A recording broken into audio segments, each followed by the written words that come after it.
கடகராசி அன்பர்களே, ஆகஸ்ட் மாதம் என்ன பலன் எப்படி இருக்கு அப்படின்னு பார்க்கும்போது உங்கள் ராசியிலேயே குரு பகவான் உட்கார்ந்துருக்கார். ராசியில் குரு இருக்கிறது ஒரு நல்ல தன்மை. குருங்கிறது யார்? பாக்யாதிபதி. பாக்யாதிபதி உங்கள் ராசியிலே உட்கார்ந்துருக்கார்.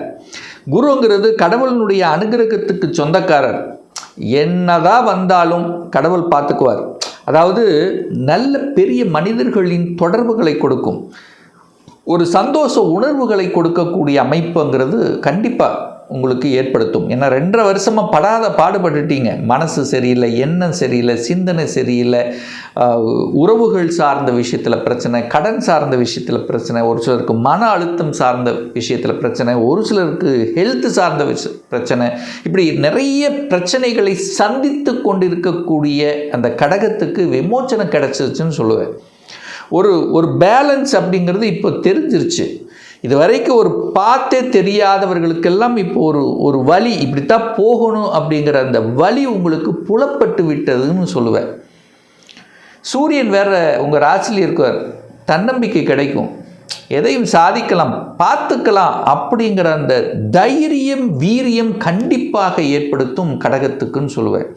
அப்போ குரு சூரியன் 2 கிரகங்கள் இணைந்து உங்கள் ராசியில் இருப்பது ஒரு அற்புதமான ஒரு பலனை தரும். சாதிக்கக்கூடிய மனப்பாங்கை உருவாக்கும், சுறுசுறுப்புடன் செயல்படக்கூடிய தன்மைகள் இருக்கும். அந்த மந்த தன்மை டல்லாக இருந்த அந்த நெகட்டிவ் தாட்ஸ் நிறைய வந்தது பாருங்கள், அதெல்லாம் இப்போ விலகிருச்சுன்னு சொல்லுவேன். இந்த 2ஆம் அதிபதியாக இருக்கக்கூடிய சூரியன் ராசியில் அமர்ந்திருக்கார். இந்த 17ஆம் தேதி 2ஆம் இடத்துக்கே வர்றார். அப்போது 2ஆம் அதிபதியாக சூரியன் ஆட்சி பலத்தோடு இருக்குது. அப்போ அதிகாரம் கிடைக்க போகுதுன்னு அர்த்தம். உங்கள் பேச்சு சூரியனை போல ஸ்ட்ரைட்டாக இருக்க போகிறீங்க. தலை குனிய மாட்டீங்க, தலை நிமிரக்கூடிய அந்த தன்மைங்கிறது உண்டு. சூரியன் எப்படி உலகத்தையே சுற்றி வருகிறதோ அதே போல் சுற்றி வரணும் அப்படிங்கிற அந்த எண்ணங்கள் இருக்கும்.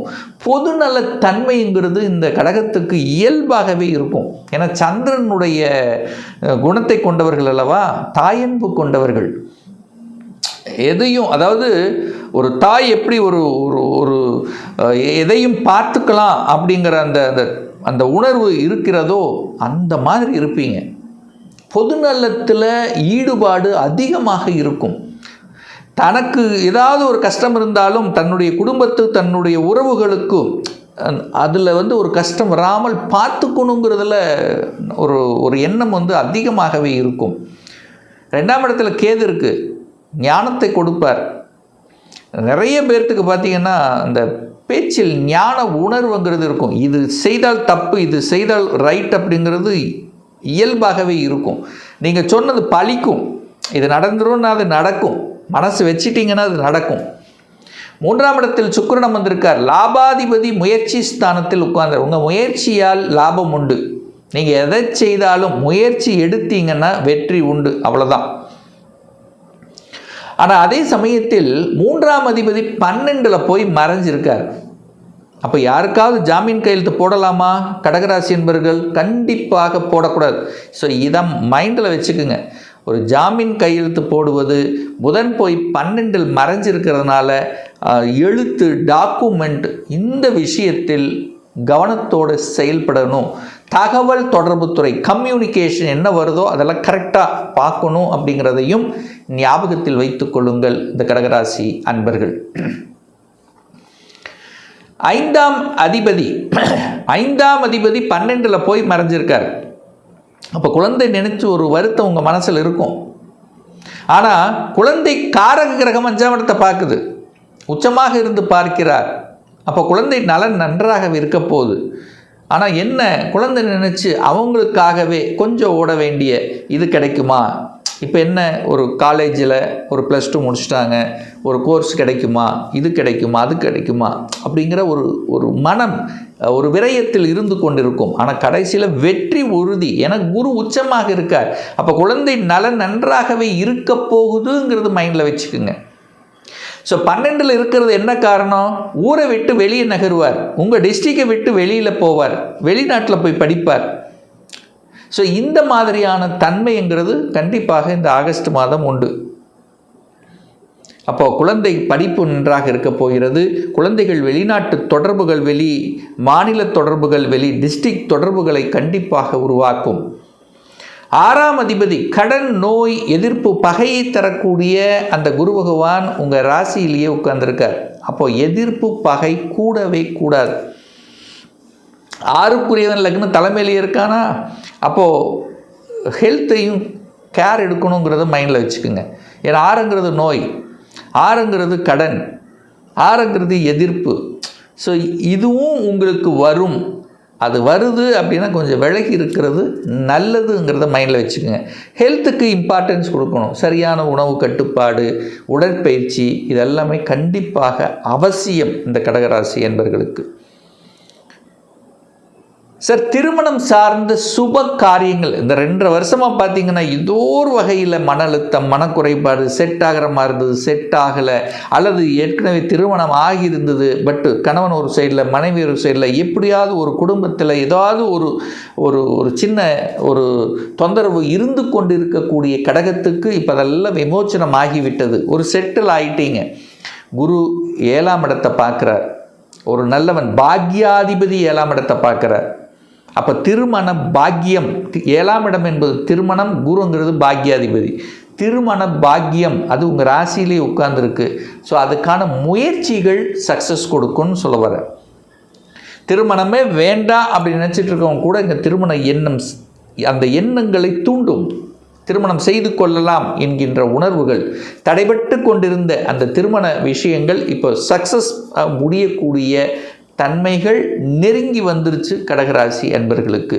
இப்போது அந்த திருமணம் முயற்சிகள், அதுக்கான ப்ராசஸ், இதெல்லாமே தங்கு தடையில்லாமல் நடக்கக்கூடிய அமைப்பு கடகத்துக்கு உண்டு.